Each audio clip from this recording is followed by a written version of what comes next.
Welcome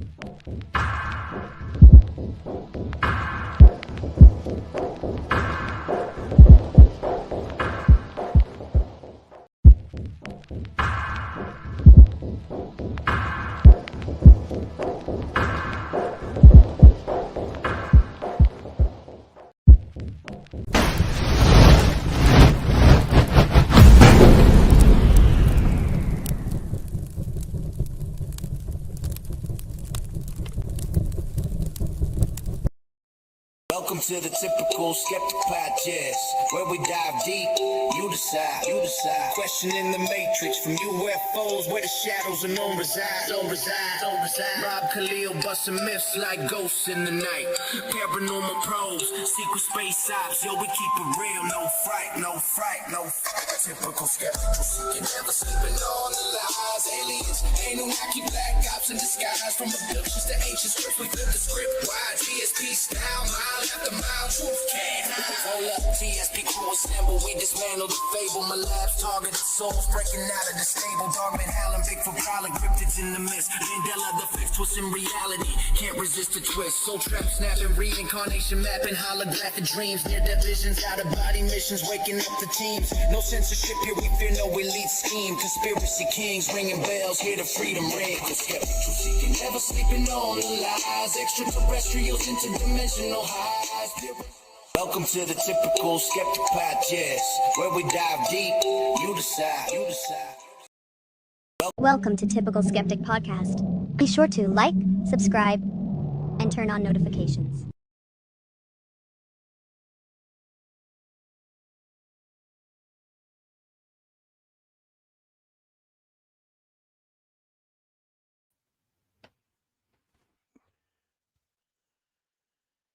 Hey guys, welcome back to another episode of the Typical Skeptic Podcast.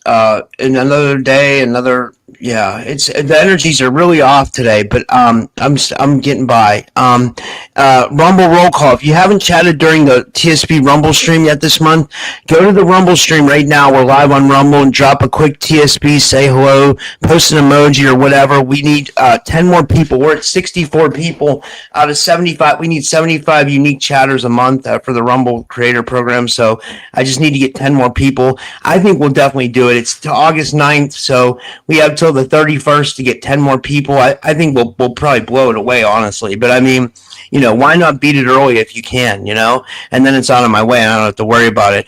But tonight we have with us Chimera, S-Class, Hydra Ultra Soldier, and I'm going to bring him to the stage in a second, Jack Flynn. I wrote tonight on the Typical Skeptic Podcast 2766. Rob welcomes Jack Flynn for a journey into one of the deepest and most controversial areas of experience or testimony. Jack describes himself as a Chimera, S-Class, Hydra Ultra Soldier, and claims first-hand involvement with SSP and Breakaway civilizations. Tonight we're going directly to the source and asking Jack to explain exactly what the terms mean and how he believes he became involved, what he remembers, and the evidence or corroboration may exist. What is the Chimera program? What does the Hydra Ultra Soldier mean? What is an S-Class soldier? Who operates the Breakaway civilizations?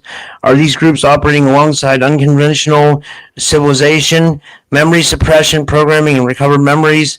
We're going to talk about all this stuff. No conclusions handed to you, and we're gonna go deep. So I'm bringing Jack to the stage now. Jack, thanks so much for coming on, man. How are you? Hey, Rob. Doing well. It's really great to be here. I know we've been kind of talking back and forth about a year about me coming on, so I decided, I was like, well, I think it's time to get on your podcast. You have a wide audience, and I like your content, and I really appreciate you. So thank you for having me. Dude. That means a lot to me, really. That does. You haven't come out that much with your testimony, huh? Like you just done maybe, I think you did John Whitberg's show maybe, and maybe a couple other ones. I have done a couple of interviews, but it's more along the lines of keeping it on the down low. I have done a few with Daniel Sala. I've done with John Whitberg. I've done a couple with Eve Howard. And then I've done a show with Penny as well. So wow. we kind of just spread it around, but like just random sporadic places. Yeah, yeah, that's awesome. Yeah. So tell us from the beginning, so because a lot of people might not be real familiar with you. Tell us like the like how this all started from the beginning, and where you're at with all this. Well, And yeah, sorry, yeah, go ahead. Yeah. oh no, go ahead. Well, I was gonna say, do you kind of keep down low because of the targeting? Because it seems like we're all being targeted heavy nowadays. That has to do with the fight for disclosure, but if you really get into it, it's actually bolstering the movement. The more targeting is actually making people stronger, and it's making people want it more. And because more people are on board, it's forward motion. They can't stop the train now. Yeah. Absolutely. And, Absolutely. and Absolutely. yeah, and we're unifying, which is really, really, really so important for the future of humanity. So, Absolutely. kind of where to begin. Where to begin? Where to begin? Okay, so I am a United States Army combat veteran. I did join the military after 9/11. That's kind of where I'm gonna kind of start it with the military story and Yeah. go from there forward. I come from a long line and a long history of combat veterans. Every single generation of my family, going back to the Civil War, has been involved in every single major conflict the United States has been involved with. So the kind of going with that, and then you look at 9/11, how the world was actually supposed to reset. We were supposed to have the Nasara Gassara, the world financials were supposed to reset, and the earth was supposed to be given back to humanity. But 9/11 happened, and of course CERN. I think CERN was kicked on around that time as well as 2012. Um, the thing that I noticed the most when I started getting my memories kicked on, which was about 2008, where I started having dreams I thought were dreams. But when I would seem to what I call wake up from these dreams, they would stick with me sometimes for days, sometimes for weeks. And I really couldn't figure out. And I mean, these were fantastic dreams of being on other planets, what fighting on what seemed like other timelines. Um, it just I didn't know where to place it. I thought that these were just dreams, but I don't remember going to sleep or waking up from these dreams. And that was the weird part. Um, so Wow. I just wanted Wow. to And did like it naturally develop over time, I guess? Like, naturally over time. Um, if I really look back to my time spent in Korea, because that's where I got deployed after my basic training. But during my basic training, I was actually recruited into clandestine military operations for the DoD. wow. My paperwork, my oh man, see, I'm just gonna stick with the military because this is where all began. This is where it all Yeah. began for me. The memories, things weird about my childhood. Like in my childhood, it felt like I couldn't grow up. It took forever to grow up. And I think for a lot of kids that were in the 80s and the 90s, especially gate program kids and kids who were in Montauk, we were looped. And at that time, there was just a lot of weird, pardon my French, shit going on in the Yeah. SSP and the Earth and the recruitment programs and Solar Warden. And it took me what I thought was like 3 years to grow out of 5 years old to get to six. And then from Yeah. six, it took forever to get to seven, seven to forever to eight. You know, you look at it now, people are like, oh, time went slower. I'm like, no, I think just time was really messed up then. Um, so back to my military experience. So I went to MEPS, which is Military and Entrance Processing Station in Spokane, Washington. I signed up and actually it was November 11th, 2001 is when I went into the recruiter's office and I signed my paperwork. So after I got signed my paperwork, they sent me to the military entrance processing station. I think it was 2 or 3 days later, as the 14th, that I ended up becoming a private of the United States Army. It's called a delayed entry program. When I got to MEPS, I did my ASVAB, they do your physical. When you go to sign your paperwork, that's when you sign your contract. You're actually an armed forces service contract. And that can entail NDAs that can entail your contracts if you're going to go airborne, air assaults, depending on what they're going to do in your ASVAB. And then once you get all that signed, then you wait to go to basic training, and then you do your basic training, you get deployed. So between what's that? I was just agreeing with you. Yeah. Okay, so when I got to MEPS and I got to my Armed Forces service contract, there was a major that was there. I believe it's usually a command sergeant major that goes over the paperwork, but this was an officer that was going over the paperwork with me. So we went over the paperwork. I signed in for airborne. I signed in for.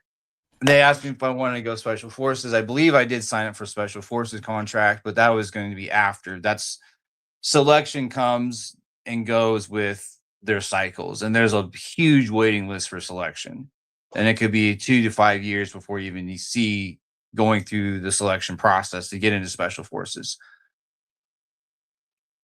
The major, he's like, you want to serve your country? I was like, yes. He's like, how would you like to serve your planet? And then he went into the explaining and briefing me on Solar Warden. The paperwork I signed was about that thick. Holy shit! It took about 2 to 2.5 hours to sign all the paperwork. Wow. I went to basic training. During my basic training, I had clandestine operators that came into my cycle, and they were looking to recruit guys. Now, what I figured out later on, after it's all Solar Warden recruits out of the military. They recruit out of the Marines, the Navy, all the black programs do. Every single branch gets recruited out of. Even Space Force does, and the Coast Guard. Every single one of them does.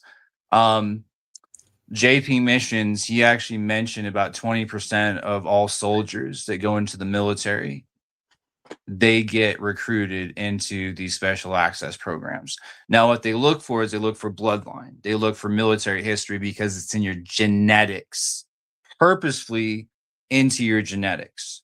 This is what they look for. They look for your adaptation to combat, your mind. Like, how does your mind work? Does it strategize? Is it one-on-one? Is it close combat? This is what they look for, and they test you. It's all a test. And it starts from the very beginning by testing your genetics, because they take blood, they take tissue samples, they take everything, and then they stick you with a bunch of injections during basic training, which you have no idea what's going on. They do sleep deprivation, right? Because about every single soldier goes through some kind of MK Ultra, because they're turning you from a civilian into a killing machine. And that requires some kind of brainwashing in order to do that. Some soldiers go through the level of MK Delta programming, which is search and destroy. I went through MK Delta. Now, the sleep deprivation, they put you get 4 hours of sleep a night, sometimes 2 or 3. Then they put you in a war room and they start talking. It's lectures, and you don't know. It varies. Like, some of the lectures I got just didn't make sense. Now that I think about it, it's like they told us in basic training that we were going to have, benefactors, and that we could write letters to our benefactors. Soldiers don't get benefactors. And this was always my senior drill sergeant, Sergeant First Class White, who was at Mogadishu during the Black Hawk Down incident under Bill Clinton. So he was my senior drill instructor. He was an airborne ranger. His name was Sergeant First Class White. This guy was a badass, right? Now, the weird part about this is at the end, when I was getting out of the service in Korea, and when I got my medical discharge out, he showed up as a week before I was getting discharged. My senior drill instructor shows up, and my recruiter showed up in Korea as well. I saw both of them. So whatever they did, they screwed up, and they had to make sure that they had their P's and Q's about what was going on. So, I mean, so they came in, and another reason they'll have fire guard, right? So a lot of veterans know what fire guard is. It's during basic training. It's watch shifts. It's every 2 hours. they have somebody that's awake to make sure if there's a fire, they wake everybody up. It's for safety, it's for security, and it gets you into the mindset of watch duty and guard duty when you get to your duty station, when you get out of basic. On the magazine, they had magazines. Now they had some civilian magazines, but they also had weapons manuals. I was looking at the weapons manuals. I was looking at the brand new Striker that came out, and there was something on there that was a bleed through, and that was a laser guided mortar system that did not exist in 2001 in the detailed colors of white, enameled white, and with a red bright metallic trim around it. And these were laser guided mortars. They didn't have laser guided mortars. They had radio. Mortars have a radio chip in the front to determine how far away from the ground they are to either be airburst, impact, or delay. That's how mortars work. I was a mortarman. My MOS was 11 Charlie as a primary. My secondary was 11 X-ray, which is all the infantry jobs basically shoved into one. They could put you wherever they wanted.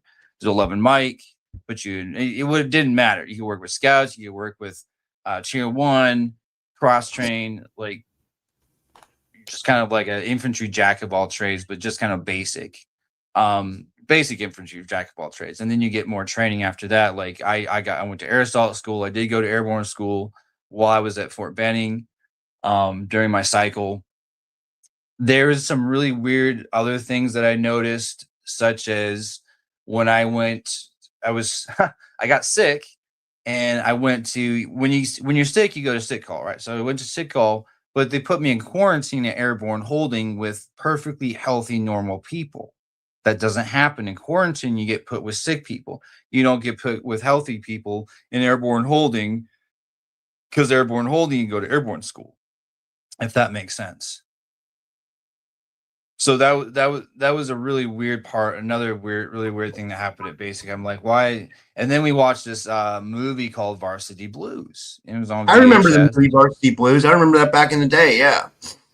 That we watched that movie. Now there's something to do. Eve Howard and I figured out in our first couple interviews, that there has something to do with Varsity Blues and the numbered jersey in the movie with colors and programming. Because if you realize it, programming has to do with the sequence of numbers, colors, objects, nouns with words. And it's always coded. It's always like 1, 1, 1, and then blue, and then a word, and then another word, and then it could be pink. Like they say, blue 42, hi, kind of thing. But it's programmed in. That's a way to program.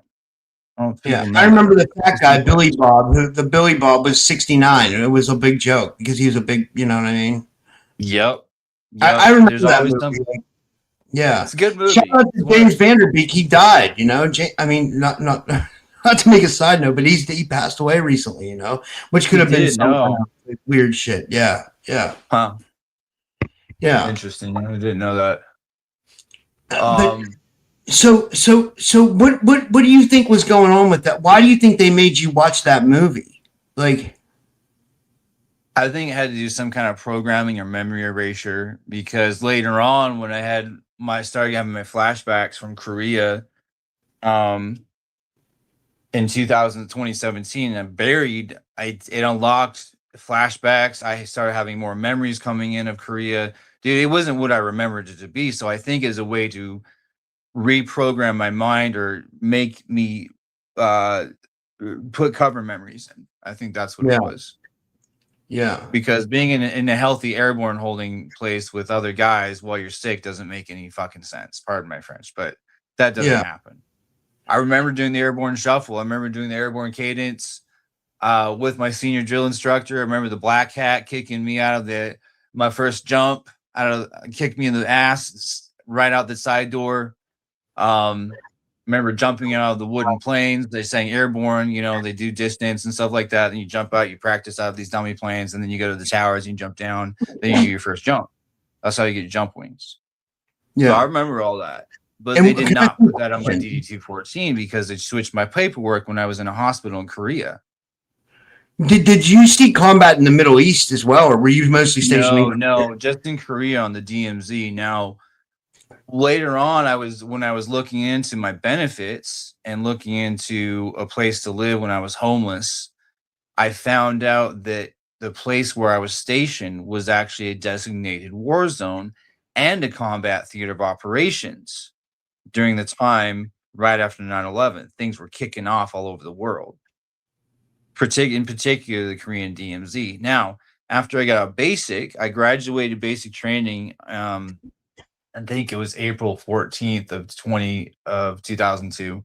I got to go home for 2 weeks, and then after that, I got to go because I got to leave. I was going on a hardship tour and technically it was a combat tour because of where I was stationed.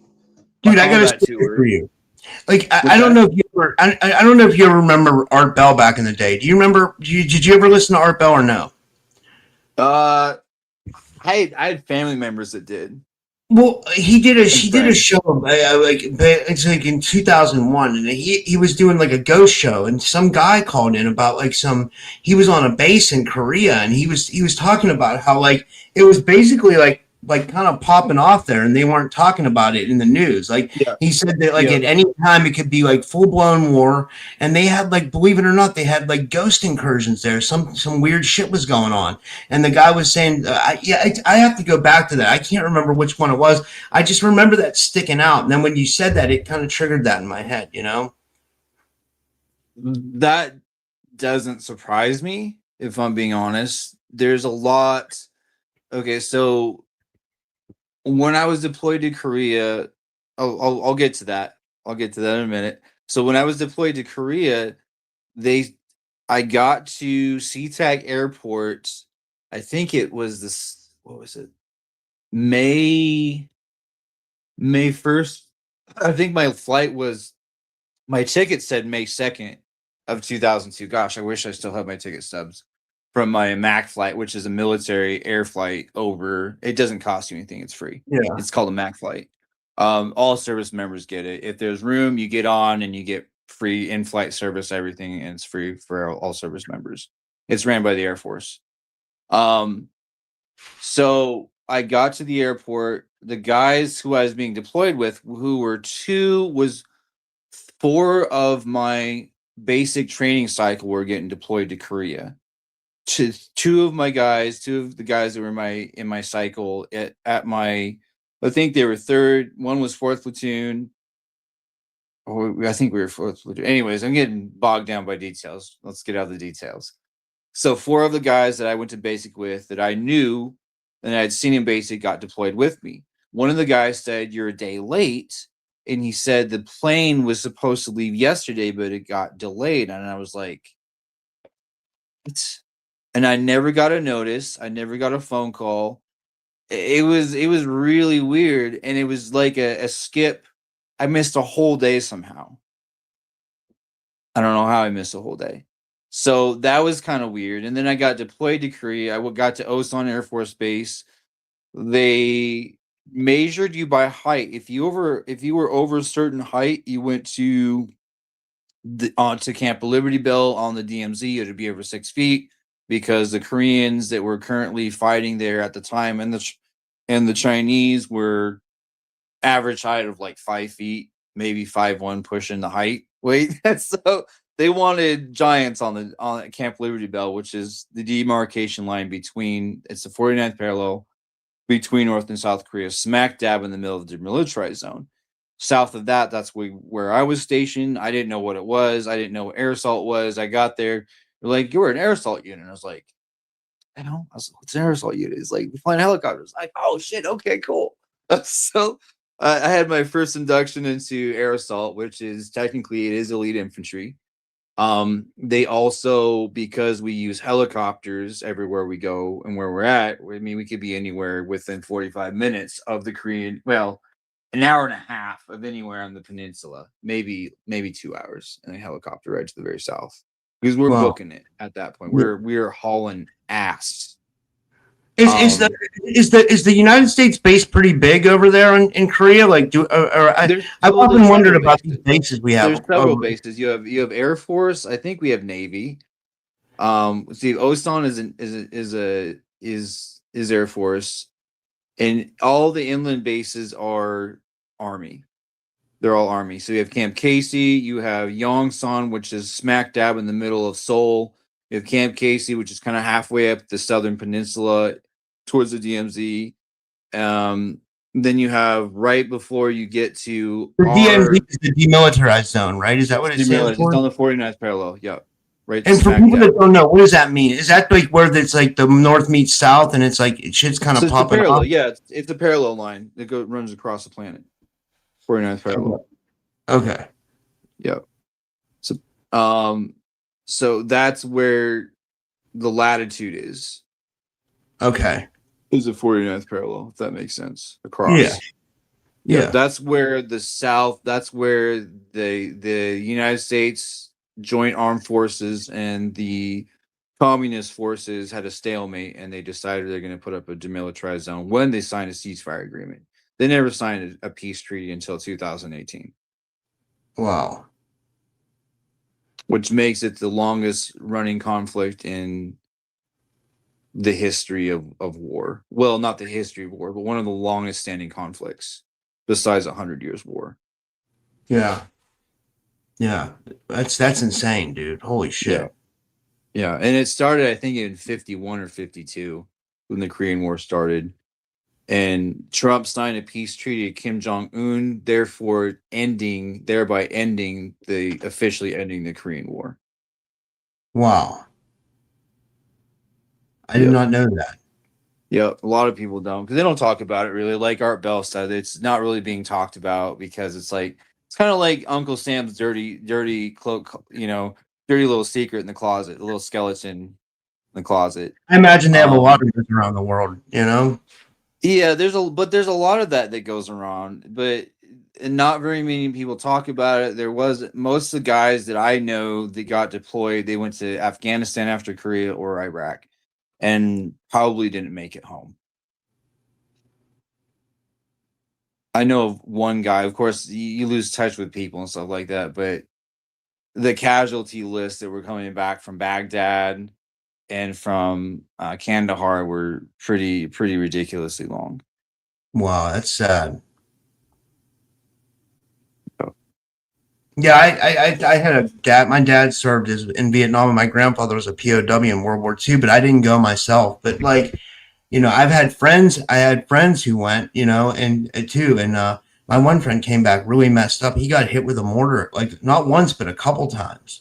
Yeah, that's legitimate shell shock. That's what they used to call it. Was shell shock. Yeah, it was a RPG, I think. Isn't that that's what they used over there? RPG. And they use improvised RP. They use improvised weapons. They use IEDs, RPGs. I mean, anything that's Cold War era that they could get their hands on from the Soviets, they would use, and and anywhere else. I mean, that was the Iraq War and both Iraq wars and the Afghanistan war. I mean, arms sales were in the trillions for that. Dude, my friend was so messed up, and I never said his name. I've said this before, but I won't say his name, because Yeah. No, protect him. Yeah. They had him on medications, obviously, when he got back, and he would tell me his brain would rattle. And I was like, dude, that's not good. I was like, that's like advanced form of CTE. Boxers and UFC fighters and people who play contact sports get CTE. That's like a more extreme version of it, already onset CTE. Yeah. Yeah, a lot of guys went through that. I went through a firefight, and I went through conflict when I was on the DMZ. Wow. So, at the same time, do you feel like you were being taken these clandestine missions, or do you feel like you were being used in other realities or other SSP type scenarios? Definitely.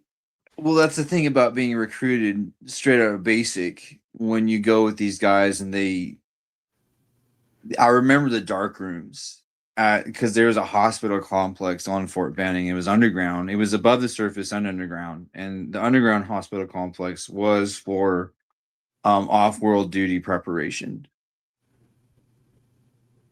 So, and also the clandestine operators would take you to the dark rooms, and they would test you out. And from there, that was the beginning of my solo warden tour. Wow. And from the dark rooms were like the white rooms. So they were devoid of sound. And the white rooms were devoid of sound and all white, right? That's what you got. The dark rooms were the same thing, but there was no sound and there was no light. They're pitch black. And the way that they would determine what group you were going to be in the clandestine community within the branch and umbrella of the DoD and the CIA, because now we're talking about specialty asset training and special access projects and black budgets, that community. They would train, they had different mercenary groups from the United States military that went into space, and their mercenary group Alpha, Beta, Charlie, and Delta. So you had the Alphas, you had the Betas, you had the Charlies, and you had the Deltas. The Alphas were, of course, they were the top of the top. The Betas were supporting the Alphas, so they would be on our teams as well. They would be the support guys. And then you had the Charlie and the Deltas. Those were like the second and third strings. Question: do you think they would recruit like a lot of like fighter pilots? Like it would make sense, right? Because like they would probably want someone who could do that kind of stuff out in space, right? Or like, well, I mean, not in the Army. Yeah, well, some Army aviation guys were. Those were for specialty craft off world, but like mostly the Air Force and of course the United States Space Command as well, Spacecom pilots and stuff. Mostly Spacecom pilots because they're already familiar with the variables of going from the atmosphere to the mesosphere to the exosphere. So they were conditioned for that. So it was an easy go for them. Yeah. Tiffany was in the Army. She says every infantry country my husband I was reading the screen. It would disappear. Oh, Tiffany Rumping? Yeah. Okay. I don't know where her comment went. I was going to put it up. She says every infantry company my husband abductions at any point. Just curious. No, I don't remember any military, but I do have my earliest memories of what I would say projects was with my mother. We were living in Tacoma, Washington, and there was these. I don't know if you remember the old parking garages that were above ground, but they always had a below ground floor. But it was kind of at the those. Dude. I spent my high school years in a lot of those, like doing like skateboarding for I know those parking garages as well. So, but it was like level, but the outer part you could see light, but inside towards the middle was all dark. It was really dark, and kind of in the middle, there's no lighting. And there was always a man, tall man, with a fedora and a trench coat and glasses, black glasses. We called him the Candy Man. The reason we called him the Candy Man is because he always brought candy, and he would sit there and he would talk with my mom, and my older brother was there, and he would always be talking with my mom. It was always with my mom. My dad was never there. It's always with my mom. That's weird, right? I mean, like, what was this guy, an MIB, or was he a Black Ops agent, or was some people think it's the old man himself because he always would have it's always the same thing. Black fedora, glasses, right? Yeah. Sometimes, and you never remember his face. Like you couldn't see his face. Like his face was always blanked out for me. Yeah. With the memories, but his body wasn't. I remember it was all black. When you say the old man, who do you mean? Emmerman. Oh, okay. Carl Emmerman, one of the founders of the Breakaways. Uncle Carl himself. Yeah, that's crazy. Wow. Yeah. So that's the early memories, and that's like it happened yesterday. So, and I know that wasn't a cover memory. I just remember that my whole life, dude. That's what I've remembered. My whole life, it's been like that. Just weird cover memories, weird overlays. I have pictures of me as a kid, 6 months apart, taken 6 months apart, different facial structure, eye color, and hair color. Photos. I've posted them up before on my Facebook page. They're up there, and I posted them other places. Same with my eye shifting. I don't have the X-rays for my rib cage, my segmented rib cage yet, but I'm planning on getting that at some point. I need an outside source for that, other than a health insurance doctor, because they they tend to doctor that up, and I never get to see my X-rays, my scans, my CT scans. Very rarely do I get to see any of that. Wow. That's yeah. Well, how could they withhold that from you? You know, that would be kind of messed up. This is the thing about the clandestine community that exists within the umbrella of the Department of War, the DoD. I'm going to call it the DoD because that's what I still consider it to be. It's not the Department of War. The DoD, Department of Defense. That umbrella that entails so much clandestine information that there is a certain level when you have NDAs, but they still don't want you to talk. So they'll put cover memories in, or they'll change your paperwork when you're in the military. There's a lot of guys get their paperwork lost. Mine got lost in my hospital stay in Yongsan Hospital, Korea, in 2003. Where they lost So my you kind of paperwork. got ghosted like Mary Beaver. Like, you know, Mary Beaver. 100%. Yeah. 100% got ghosted by the military. And they told my parents in phone calls that my mom was calling my CO's office asking about me for a month. They were like, he'll contact you when he gets out, and he's no longer fit for combat duty. What she said, the conversation that my mother told me between my company commander, my CO of the headquarters company, 2nd Infantry Division, 1st of 506 Infantry Unit. We were the Red Kurokis, air assault, Korea, was, your son is no longer fit for combat duty. I call my parents once a week. I always did. But it was always recorded. And everything was, you couldn't say anything over the phones. It was sensitive information. But I had hinted enough towards my father, who was involved in military intelligence during Vietnam, attached to the 101st, which, surprise, surprise, my unit was 101st in World War II. Wow. It was a historical unit. Yeah, we were the Red Kurokis. They went to Vietnam, that went to Korea, right? Wow. This was a historical unit. This was 101st. So they switched. The 101st went from airborne to air assault in Vietnam. And this primarily deployed to the Asiatic theaters because of the close tree canopy. Only helicopters work. You can't jump. You can't drop guys via parachute. That doesn't work. Was Airborne doesn't work. 101st Airborne responsible for storming the beaches in Normandy? Is that what they did? Yes. Yep. 101st Okay. and 82nd. There was elements of the 100. Well, it's actually the 82nd and the 101st dropped behind enemy lines before D-Day happened. But it was elements of the United States, you know, the 3rd, 4th, whatever, 5th Division, and then you had the Rangers, of course, that came in. The Rangers were some of the first ones on the beach as well, because they were badasses and they could bust through the enemy defenses, and they were the first ones, as depicted in Saving Private Ryan, to break through Dog Beach on June 6, 1944. Whoa. Well, you sound like you know military history. I want to ask you, do you know about... I'm very versed. My father was a history buff. My grandfather, a history buff. I'm very well versed in military history. Yes.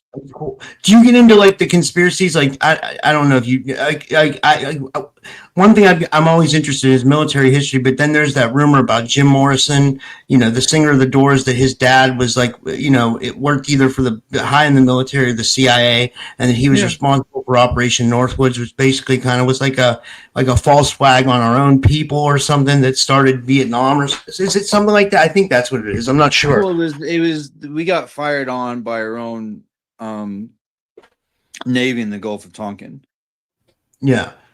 Which was kicked it off. So it was 100%. I can't wait till that comes out, dude. That's gonna screw. I think they're waiting till all the Vietnam vets die before they release that. Yeah. Which most of them are on their way out the door. There's not a lot of non-vets alive still. There's a few still kicking around, but the population is very low of those.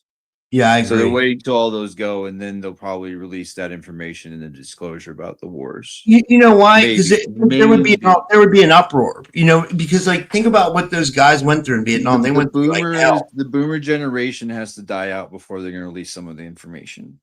Yeah, and because there would be the repercussions would be unconscionable. Yeah. in the veteran community, and I'm talking about kids of Vietnam vets, and they're still gonna have to deal with that fallout.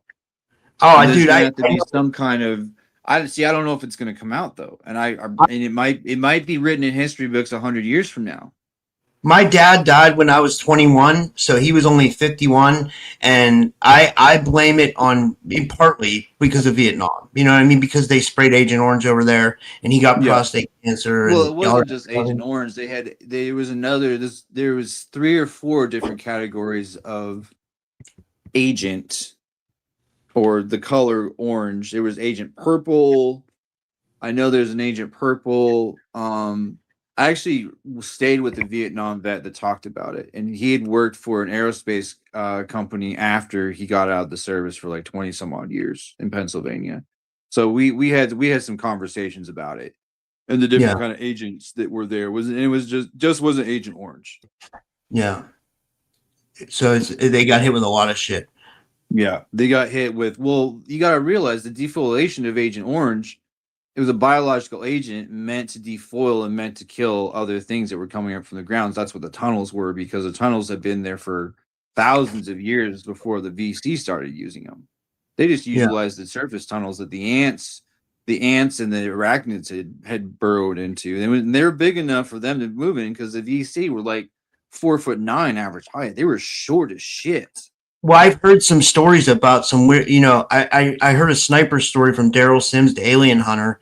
He told me something about, this whole platoon got abducted, and I swear to God, he said this, and they were in some kind of like transport vehicle, and when they came back, they were just like skinned alive. Excuse my language. I'm not trying to be graphic for the audience for YouTube. No, it's skinned just alive, like what they did the Predator movie, kind of the similar situation. Yeah. And then check this out. Then I heard from other people that there were giant spiders over there and all kinds of shit. It was the seismic activity when they started putting the. That's also why napalm was invented, because it burned the arachnids. Fire is the one thing arachnids cannot stand. Their biology does not resist fire. They're susceptible to it. Very few arachnids can ever resist fire. Wow. They found a few species off world that could, to a certain extent, but you get into like plasma level heat of like napalm or white phosphorus, and you're gonna burn some shit up. Yeah, I was gonna say napalm sounds horrible, man. If they were dropping that shit over there, it's a 50-50 mixture of gasoline and diesel. That's what napalm is. Jesus Christ, man, that's insane. So it sticks and it burns forever. Wow. That was flamethrowers. That was why flamethrowers were outlawed, because it became a war crime, because there's no way to save the soldier. Same thing with shotguns in World War II. It was just the wounds were untreatable. They had no way. Even today, a double buckshot to the chest is pretty lethal. It's not easy to save. We go into another conspiracy. I know you know a lot about military. I want to see what you think about this too. Like your thoughts on Kennedy, and do you think he was going to try to shut down the Vietnam War and mob ties and stuff like that? Like, do you think like maybe Kennedy was groomed? He was groomed family. He's a Kennedy family. His family was all Elks, and Elks are tied into the Rotary kind of extensions of the Freemasons. So he's basically like one step down from a Jesuit, or something like that. Yeah, well, it's a few steps down. It's a secret society only for men, though, and they don't talk about it. Yeah. I had someone try to recruit me into the Elks before, and I refused. Wow. Yeah. Yeah, dude, this is so interesting, man. We might kind of go everywhere, but this is interesting. So okay, let's pick up on some of this, like the extraterrestrial or super soldiers kind of stuff. Like, you mentioned about the Chimera program. Like, what's that all about? How can I explain it? So Chimera just means that you have some form of animal DNA. That is Chimera. That is the Greek. If you look at the chimeras in the Greek, they were like a scorpion, a lion. Let's see. I'm trying to think of the exact. They had a snake tail, or there's snakes. They had snake hair. I think they had a scorpion tail, a lion's body, and an eagle's head. or eagle claws. So that was the Chimera. That was just a bunch of, but they were monsters, and they were hunted by Perseus. If you look at the Greek legend of Perseus, he hunted the Chimera, and he killed the Chimera because that was his task by Zeus or one of the gods, right? You had these tasks of these Greek heroes by gods that would go out and perform these feats of greatness. Dude, I remember the movie Clash of the Titans when I was a kid about Perseus, and he's got a good battle with Medusa, that he's battling someone. That was a really advanced movie for its time, you know. It was really good. I thought it was well done. The old movies and the newer ones. How old are you, if you don't mind me asking? I'm 46. That's why I asked. My birth certificate says 45. Okay, so we're about the same age. So you know exactly all the stuff I'm talking. You grew up the same. We can reference pop culture all day, and I know what you're talking about. I like that, dude, because sometimes I run into people and they have no clue what I'm talking about, and I'm like, you know. No, I'm pretty versed in music and media, and events and things like that. Yeah. So, you believe they might have made you some kind of chimera off world or something? They actually did, and now I'm kind of between whether it was an off-world ritual or it was the military. So this is another thing about the army is they take the suit, they take soldiers, right, with the bloodline, and they will enhance them again underground for off-world duty and put them in the mercenary groups. I ended up in mercenary group Alpha. That was my merc group. To go off-world to be part of Solar Warden.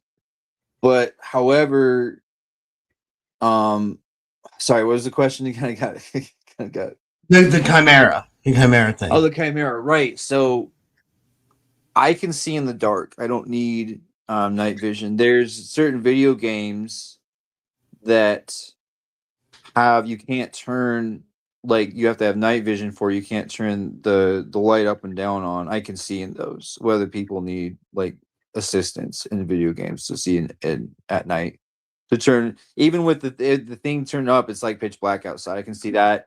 I can see in the dark. It's not like infrared, but I don't need, if there's a little bit of light, everything doesn't turn white, but I can see outlines of things and things are clear. Like a black and white kind of like night vision kind of situation for me. I also have a distended jaw. This is distended. I can distend my jaw, which I figured out. And I look at my teeth. See, here, these were snapped off. I can't. They're actually broken off. They're snapped off. You can see the nerve roots there if you look close. I can feel them. They're still kind of exposed. And I don't remember when those came in. That's been a while, dude. That's like over the years I've picked up on stuff. I also have an extreme sense of smell. I can sense electrical fields with my face. I can pick up on people's biofield signatures. If I pick up on someone's biofield signature, I can find them anywhere in the world. It's not hard to find. It's like a trail, but it's electrical. It's like an electrical trail.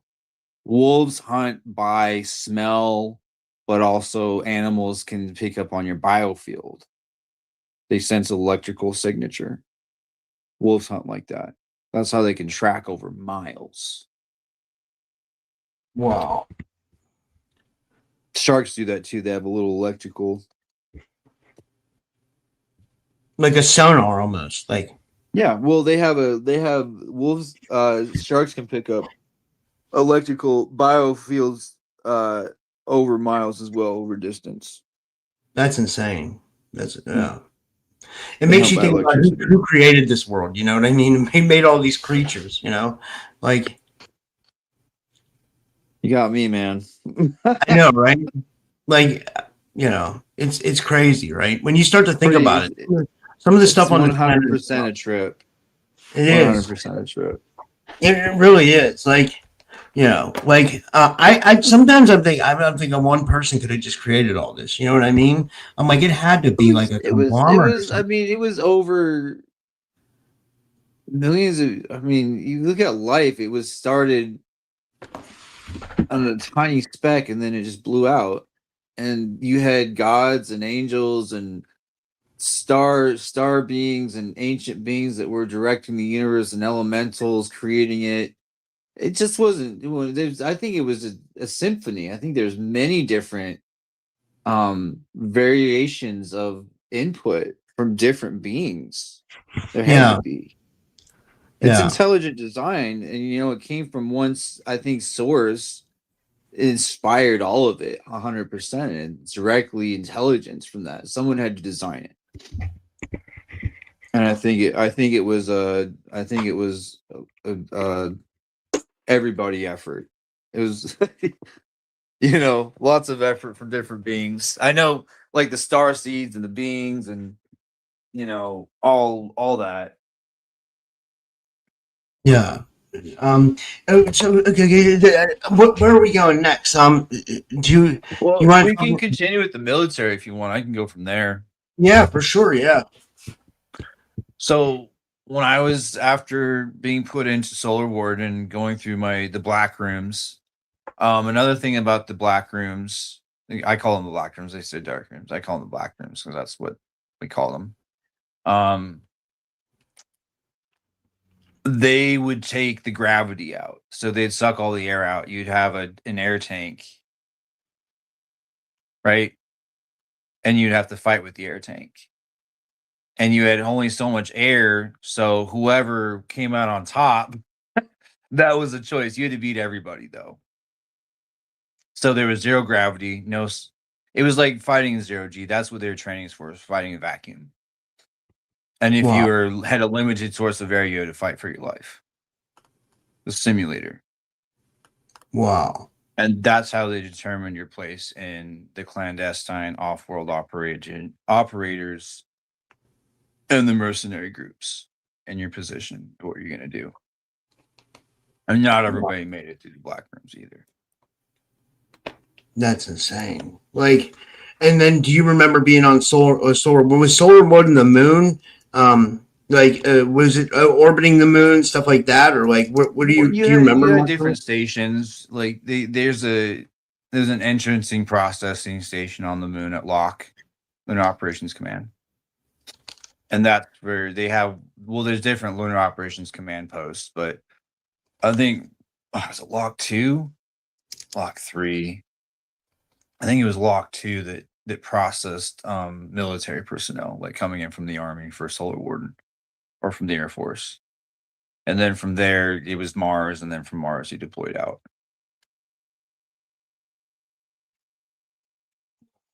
Like, and you just remember being on other planets and stuff like that. The count that I got was 96 and some change, and that's directly from an intelligence source. Wow. Holy shit. It's like 96 and some change, meaning over 100. Wow. Every single one was a successful combat mission. That's insane. Wow. That's So okay, let's talk about this. What is the S class soldier? What does that mean? Is that different? S class is designated solar class. S class is the highest level of class of asset that you can reach. There was one asset that knew about the classification. That was Apollomy. If you guys have watched any of her videos, she is probably the most.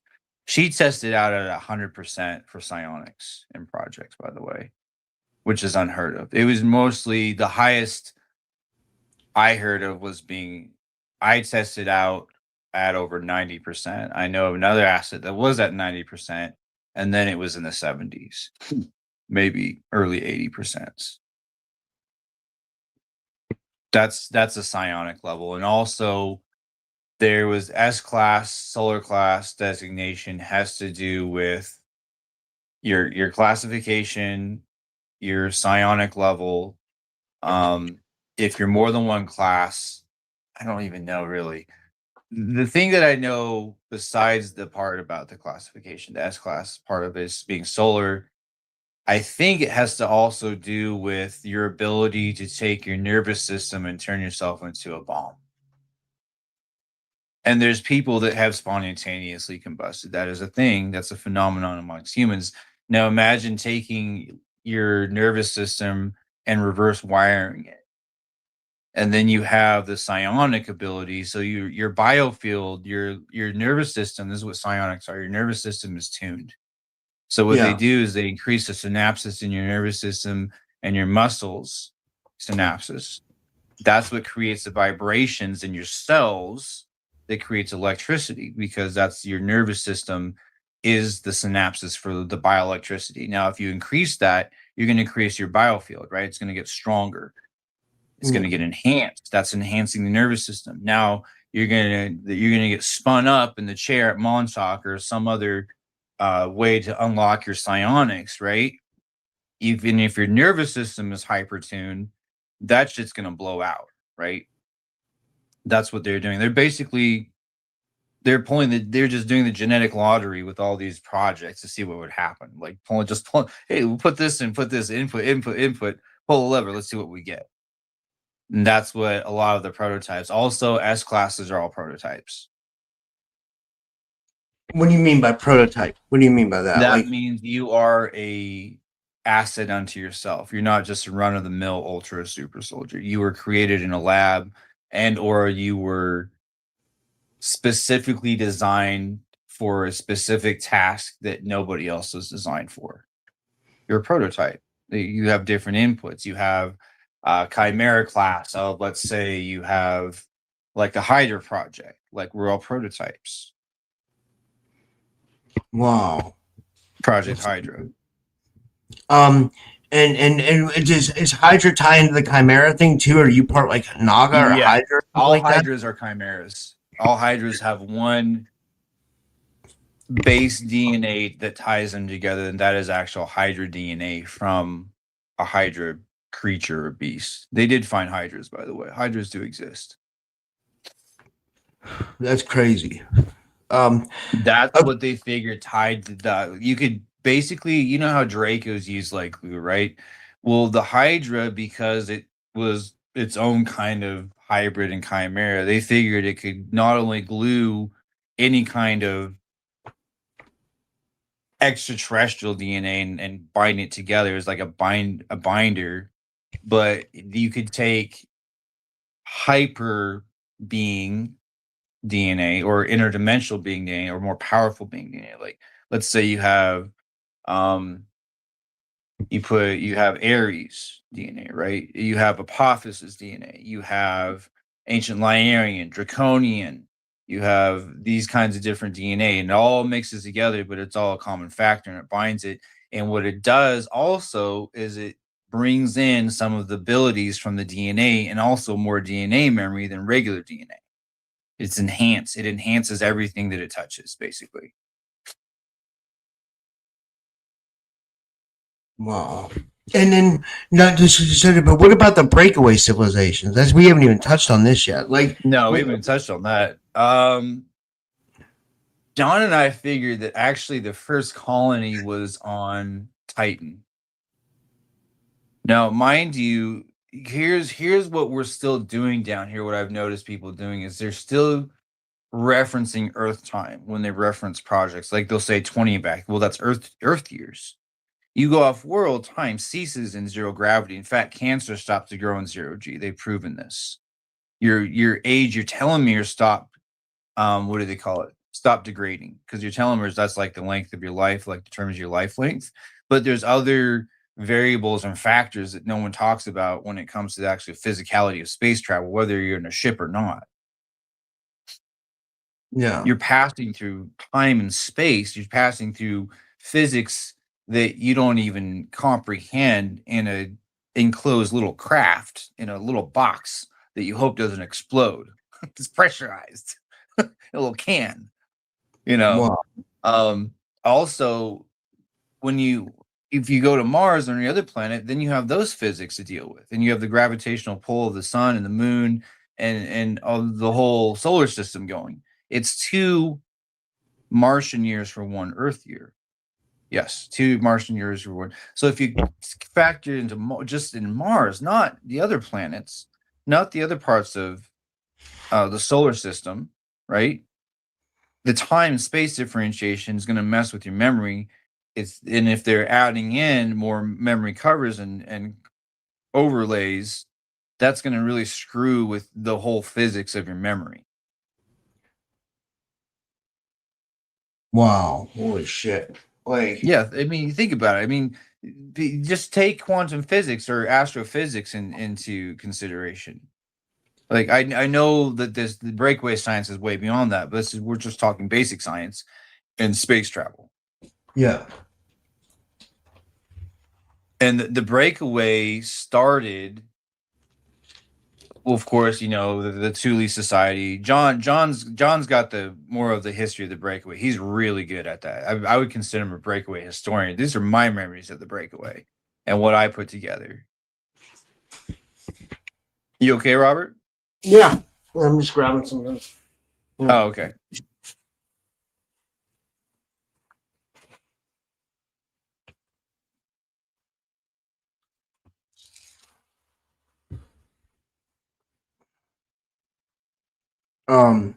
Yeah. So, are these groups operating alongside like conventional civilizations? Would you say, are they like? They make contact with select individuals, and just like other off-world groups do. And same thing with Breakaway, but Breakaway is more interested in resources. So if you have a resource the Breakaway wants, like so it's military or weaponry or having forward operating bases on different planets or moons or our planet, then yeah, you're going to be in contact with that particular planet's or civilization's military or for technology. No. Or just read it could be a fucking cherry pie that's that's contraband off world because it's processed sugar and it's terrible for you, but that becomes contraband because you can't have it, but it gets really expensive when you're shipping it from planet to planet. So there's more than just military. The military is a small version of the breakaway. That's just we're expanding out, and this was a big part of the breakaway.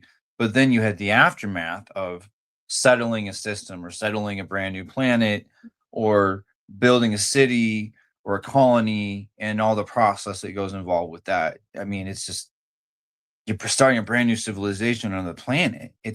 And you have to have the resources and the technology for that you have to get from other planets. Yeah. The funny thing you said is that processed sugar is a commodity. That's crazy, dude. Like that's like. Oh yeah, dude. Because sugarcane doesn't grow the same on Mars it does grow here. They have their own sources and they have greenhouses. They figure out how to grow it, but as far as like the processed sugar, it's no good. They have other. Again, this has to do with physics and what works and what doesn't. So yeah, there's processed sugar, but it's not like the bleach sugar, the sugar cane. They extract it from different fruits, or they did take beets with them. The sugar beets that the Germans used during World War II, they had sugar beets. Then they used that for a while as for sugar, but they also traded with empires here as well, so they got what they needed. The Mars Bar Company, that's a Mars German company. Mars Bar, the Mars Company. Anything with Mars on it that's a name or a group like Saturn Group has to do with some kind of a breakaway situation. Wow. So do you think there's a breakaway on Saturn too? Oh yeah, there's breakaways everywhere. The breakaway is scattered. It was the Axis. I mean, the Arabs have a breakaway now. In the conspiracy community, you always hear about people saying how dark Saturn is, and they're like, there's the black cube of Saturn, and like that, I'll tell you what that is. That is a gate to the draconian system. Wow. So it's always moving. It's a massive vortex, and it also has. That's all. It's draconian territory. It's Thuban Sakar territory. Saturn is. Wow. They say the black cube, but if you take a hexagram, flat hexagram, and you fold up the sides of it, you're not going to make a cube. It has to be folded down a certain way. A 6-pointed star you can, but not a hexagram. 6-pointed, you have 6-pointed star. You have 6 around, flat sided. You're not going to make a cube out of it. Try it. Yeah. No top. It's going to be open. So it's there, yeah, and then you have the Arabs with their black, the Muslims with their little black cube that they run around and create their own Yeah. like vortex of energy for their religion that feeds all their weirdness. Yeah, really. It's like I think we should just get rid of all the Abrahamic religions, you know. I don't know. That's kind I of mean, my it's got some good stuff in it, especially. I was raised. I'm not like promoting any religion when I talk about it. By the way, I'm not shoving it down. Your relationship with the creator of the universe is between you and the creator of the universe. I'm not going to get involved with that with people. That's not Yeah. what Jesus came to do. He's like, it's a different story altogether. Religion and man, they screwed it all up. But Jeshua is very real. Hanova is real. Heaven's real. The dimensions, gods absolutely exist. I mean, I can I've actually figured out how to bridge the gap between the Abrahamic religions and disclosure. I've been putting together for a while because I grew up in it, and I've studied Hermetic. I've studied Hebrew mysticism. I've studied Christian mysticism. I've read into the Quran. I've read Dude, into I love different Dude, sects. this is my territory. This is my jam. I love talking about this stuff. It's so interesting to me. Yeah, 1947 brought the advent of what you might call spiritual warfare, because if you look at the difference between spiritual and interdimensional, they're interchangeable. Interdimensional is spiritual. You're talking about another dimension. The New Age draws its inspiration from the Abrahamic religions and from every other religion, right? But a lot of it does stem about angels. That comes from Abrahamic religion. No one else has angels. They They're have like the gods and right? interdimensional Yeah. beings, but they don't have angels. The Yeah. Nordics were the only other religion in the history of religion to actually have angelics, and those were the Valkyria, or the female warrior angels that would come and take the fallen, the slain in battle to Valhalla to escort them. What was Valhalla, by the way? I've been trying to figure out what that was. It's the realm of the Aesir. It's where if you have a soul contract with the Aesir, with Odin and the Aesir on that side, like an actual soul con, like you are their dude, and you belong to them, like your DNA does, or your soul contract is from there, right? Then you die in battle. It's the warrior's death. Like a lot of people have gone to Valhalla. It's a real thing. Wow. I mean, they had a reason they believed it. They had to come from somewhere. But in my experiences off world, the Valkyrie were very real. The Germans had the Valkyrie, the Valkyrie squads that were reincarnated, the Valkyries and the genetic bodies. They had the genetics program for just like Ibis did, but it was for the Valkyries, the Valkyrie programs, and it was all females. It's a feminine program, all females. And Kathy Bennett, she was a Valkyrie. Penny Bradley's a Valkyrie as well. Cat who died? A lot of the oldies are. A lot of the old, I think the second and third gen females, a lot of them were in the Valkyrie squads. Do you mean Cat Bennett who died? That woman? Yeah. She was a Valkyrie. She was that was the Valkyrie sad, queen. right? It was really sad that she died, you know, and it came out of nowhere. Like a lot of these deaths, you know, like Renetta, James. I heard the day she died. Yeah. John told me she passed away, but her and I were very close. Yeah, sorry for your loss. You know, I didn't know her that well. I just through a few conversations we had here and there, you know. I know she watched my show, or I know she watched the ones I did with Nathan Sizek.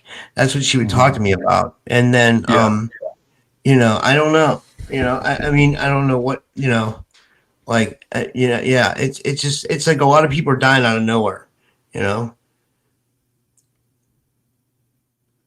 Yeah.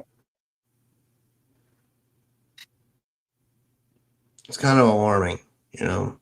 I think I have a little bit of, I think might be an explanation, but it may not be the explanation that is accurate. You know, it could be it's their time to go, because disclosure is coming full bore now, and there's a lot of fallout, and a lot of these older people, their psionics are worn out, their bodies are worn out. Like they've been so many missions, so many places.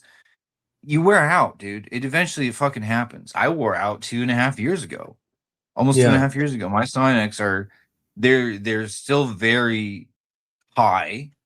And if think of like you remember Yoda at the end of his time, you remember how he was all bent over, but he could still fuck some things. Like he messed the Emperor up, dude. He fought the Yeah. Emperor, and he fought like Count Dooku, kind of like, but he's walking with a cane.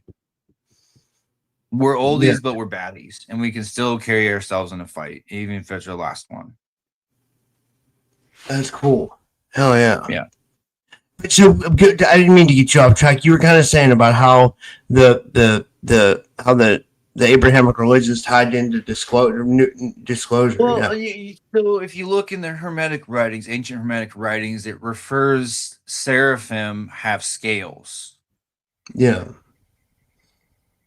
What else have scales? Draconians Reptilians. have scales. Reptilians have scales. Right. So we're going to go down this road because we're tying in interdimensional and spiritual.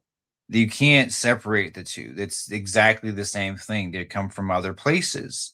When they come into our atmosphere, they're not coming from the sky. They're coming in through a portal. The ritual that happened in 1945, I can't remember if it's 1945 or 46. It's with Anton LaVey or somebody did a ritual, and maybe somebody in the audience knows who did.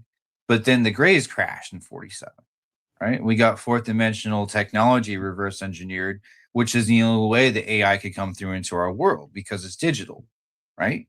So we've been using fourth dimensional technology that reads our biosphere, that sucks our bioenergy out and drains us like vampires through the technology we use, such as smartphones, smart TVs, Xboxes. Doesn't matter. If it has an FCC number on it, they can listen in, they can alter it, they can mess with it, right? It's NSA, it's National Security Act. That's the FCC numbers that you see on your kids' toys. It says this device may not may not function as intended. It could mess up any time. I've read the disclaimers on children's toys, and I disassemble them, things that look like microphones in my kids' toys. Okay, I've seen it. So when you talk about the religion, and so if the seraphim are fallen angels or the reptilians are fallen angels, you have the representation of God in the lion, the ox, and the bull. If you look at the lionians, that's the lion. If you look at the eagle, that's the avians, because there's more than one avian species. You got owl species, you've got chakzuri, you got blue avian, you've got eagle looking hybrids out there. See, a lot of people, we don't talk about the avians because they just show up occasionally and talk to people. And then we're having, they're coming into our world. They've been here a while. There's been sightings of them, but they're underground or the Black Forest of Germany. Lost you for a second there. I'm here. Okay. So if you look at that in the advent of these interdimensional beings and fighting titans in Greek mythology and Aesir mythology, Nordic mythology, and Project Ibis, all these were these gods exist. And it talks about in the Psalms, I'll reference the Psalms, that the Lord sits above the council of the gods, right? Abrahamic religion is the main religions in the entire world, which means everybody for the last 2,000 years have heard the same stories. Very few civilizations haven't been affected by Abrahamic religion. So this is why it's so important, because you'll have mixtures of people's belief systems saying Satan, the devil, demons, and they'll be in the New Age or they'll be in the disclosure community. And it will just get so messy and twisted when in reality, if you look at the history of Abrahamic religions and the history of what was called the war in the heavens and celestial wars and the wars between, let's say, the seraphim, which would be the reptilians, right? Or draconians or certain species, right? Because you have angelics that also have, when I've seen my angelic body, I see it with iridescent white scales. That's what I see. 14 foot tall and horns. And dude, it's not what the angels were padded. They padded angels. The Catholic Church made them into humanoid looking things with two wings. There's no reference to angels in the Old Testament with wings. You have wings on the wheel that Ezekiel had, and then you have maybe I think maybe one of the angels that wrestled Abram. Like Abram, I think saw some angels with wings, but that's 2000. That's like 6, 7, 8,000 years ago. This was going on. This is like 5,000 AD, dude, when this guy shows up on the scene, right? Or 5,000 BC. He shows up on the scene. So and then you have the Sumerians before that, this civilization, which was the Anunnaki civilization, which was about 12,000 years ago to 15,000 years ago. Yeah. And do you feel like a lot of what we have about them is legit, or like it's messy. The Book of Enki is actually, it's gonna piss a lot of people off, but if you look at the amounts of copies this guy made of his book to distribute, right? Normally you have so many copies put in a library. Sumeria wasn't that big. It had some influence. You know, the guy made like I think they found like 5,000 or 6,000 copies of the Book of Enki. And then if you look at the Anunnaki creation story, the Enuma Elish, it's got holes in it. In fact, I talked to someone who had been in the Illuminati and was part of the family, and she said the Enuma Elish had holes in it. The Anunnaki creation story had holes in it. The Anunnaki worship dragons. And Lil worships a dragon. Anu worships a dragon. Whether it's a black dragon, it's a celestial dragon. That is their religion. A celestial dragon is their god. Wow. That's interesting, dude. I never heard that. Yep. I heard it directly from an asset who had been raised by Enki and projects, knew him personally, and had been with him in reincarnated lives. And she remembers him in Marduk in Colorado. Wow. How about them apples? Yeah, dude. Direct. Insane, dude. I mean, I believe it, you know? I mean, it's wild. I was in Enki's lab off world. I have very specific memories of an Anunnaki or an Anu colony ship. Very specific memories of being there and being in the darts that was in Stargate universe, or I think Stargate Atlantis, the darts that they use. They fly darts. That's an Anuk ship, is a dart. That is absolute real technology. 100%. Yeah, plug in my laptop. I'm losing power. There we go. All right. Yeah, this was a really interesting interview, though. This is is there anything we can go about an hour and 20 minutes? Is there anything you want to cover? We can always do a part 2, you know, which I'd like to do, because I feel like maybe there was a lot we still haven't talked about, and we can talk about. We barely scratched the surface on the military stuff. Well, I mean, it's up to you. Would you want to go a couple minutes longer, or do you want to just? I mean, I got time. We can chat a bit longer for sure. Yeah. What do you want to know, Rob? So, wow. I mean, like, were you subcontracted out to other? Like, were you like if you were in Sword Warden, or then would you be in like Knockwaffen or Kruger? I was contracted from a very early age. 2 different factions, and one was the Mars German, where I was educated on Mars off-world. Also with the Thuban Empire, which the Thubans and the Sakars. There's kind of a debate between assets who really runs the empire. It's the Thubans, because the Thuban Empress, I had a guard detail on the Thuban Empress when she was only about 9 to 10 feet tall, and they grow to 21. She's actually 21 at her full height, 21 feet tall. She could beat an angel into a fucking bloody pulp. Let's just put it that way. She's that powerful. Wow. Absolutely. 100%, dude. Yeah, so there are beings out there that it's a level playing field off world.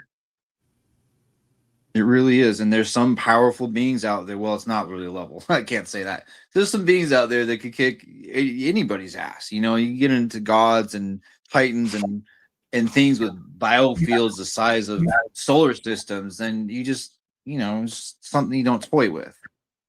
Yeah. You don't go spitting in his face and insulting him unless you want to walloping, or you just want to end up in like in some pocket dimension for 10 million years and only lasts a minute outside, but inside you're there for a million, that kind of thing. That's insane. Holy shit. Don't That would be fuck freaky. around, find out. Holy shit, man. Yeah, dude. Oh my god, yeah. Let's see. There's a question from Queer's Call. I'm looking at the bottom of the screen. He says, "What does and if you guys have questions for Jack, put them in the chat." She said, "What does he think about Project Oblivion stuff in the community?" It's definitely there. It's more along the lines. It's a distractive psyop, dude. It's all distraction. I mean, Olivia James, she's the one who coined the word, so I'll give her the credit where it's due because she's the one who figured it out. Incredible asset, by the way. But she came up, she figured it out, and it's really, and it's been going on for a while. I think it's disinformation. It's targeting, it's assets, hearing other assets attacking them and attacking those assets when it can be masked energy signature. So if you ever feel like you're being attacked by another asset, look deeper. Don't just look at the energy signature, pop it, see what's behind it, because oftentimes it'll be something else and it's very malevolent. And I think 9 times out of 10 assets that attack each other, not attacking each other because they're supposed to, it's because they're being led to or being deceived to. So the same thing with talking. I mean, everybody's mad at each other. There's so much just infighting. That is Project Oblivion. Yeah, 100%. Yeah, it's to keep everybody distracted. It's to discredit our community for when disclosure comes out. And that's why I've told people, stop the infighting, stop the bullshitting, because it's all recorded now and they see it and they're going to be looking at and scrutinizing when the hybrid and the super soldier disclosure comes out, because that's just around the corner. That's within the next 6 to 8 months, probably. That's going to come out. Damn. Holy shit, man. Well, maybe we should. The alien files, that's just the start of it. Like the little nitpicks that they got going on now in Congress and the Senate. That's just tiny. Yeah, that seems like nothing, right? It seems like it's like, to us it's nothing, but to a public audience that's been seen in pop culture as science fiction for the last 60 years, they're gonna see it differently, if that makes sense. Yeah, that makes sense. Yeah, so it's like a slow drip, you're saying, you think? Yeah, it has to be. Otherwise, the mind can't handle it. They're not MK Ultra. They don't have an expanded consciousness or a stretched out mind from torture that can handle it. That's desensitized like we do. It's different for them.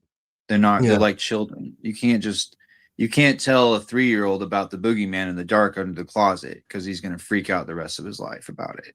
So it's going to be it's children impressionable. You have to be careful with the human mind. It's fragile. It really is in its state. It can handle a lot, but it's got to go through a lot to be able to handle a lot. You can't just start from a mushy part and go to aliens are real and draconians eat people. People are going to freak out. They can't do that. And there's scapegoats that have been chosen specifically for take all the attention away from everybody else. Like the Greys volunteered to be scapegoats. So do the reptilians. They're scapegoats. Not all reptilians are evil. Not all draconians are evil. Not all Greys are evil, but they are going to be the scapegoats as the enemy for humanity, because the Greys made the contract with the presidents, and the reptilians and the draconians made contracts with the Mars Germans to get off the planet. Yeah. So. Well, I guess we'll finish up there for tonight. Well, I'll have you back on again, man. This was awesome. This was really good. Okay, for sure. Thank you for having me, Rob. It's such an honor to have this conversation with you. And hell yeah, man. I think it's a really good conversation. I think so too. Yeah, I think we really hit it off. Yeah. Hell yeah. Do you want to tell people where they can find you and stuff? And thanks, man. This was awesome. Yeah. So I'm on Facebook under Jack Allen Flynn. That's my face. That's where I do all my content. I have a YouTube channel that I just haven't expanded out on yet. I don't feel the need for it, and I'll tell you why. It's because It's all over YouTube. It's all this stuff I'm talking about. This is what they're talking about. This is going to be public knowledge within the next 6 months. Everything that I'm saying is going to be public knowledge within this next, because disclosure is going fast. They haven't slowed it down, even with the Epstein files, because Arkeem read into it and he actually found the words off-world trafficking of children in the files. So he has over 1 million views on that video. I don't know if they took it down, but I'm going to say it out loud and say, yeah, he found in the files that there's actual terminology for off-world trafficking in the Epstein files. Real deal. Well, that's insane. I didn't say I gotta watch. Is that on his Instagram? I think it's on YouTube. Yeah. It's got over 1 million views on it, dude. Because he popped out with it. He knew, dude. But I think he also read into it. He read it. He knew where to look. Yeah. He found it. Cool. He found it for us. So now we know. Now we have proof that there's off-world trafficking of children and of humans into ET culture. We have proof of it in the Breakaway. It's proof. No one's talking about it yet because the Epstein files are crazy. You know, you got to read into it. It's absolutely disgusting, gross shit. You got to filter through all the bones to get to the meat and figure out what's really going on, but it's in there. Yeah. Hell yeah, man. Well, yeah, do you want to tell people where they can find you? And yeah, this was awesome. Yeah, man. just on my my email is timseabury7 at gmail.com. And then just my Facebook. You guys can I'm on direct. You guys can direct message me. I'm public, so yeah. Under Jack Flynn, right on Facebook. Yep, right on Facebook. Yep. All right. Well, thanks, guys. Thanks, Jack. And this was an honor, and I appreciate it. And thank you guys. And have a good night. I'll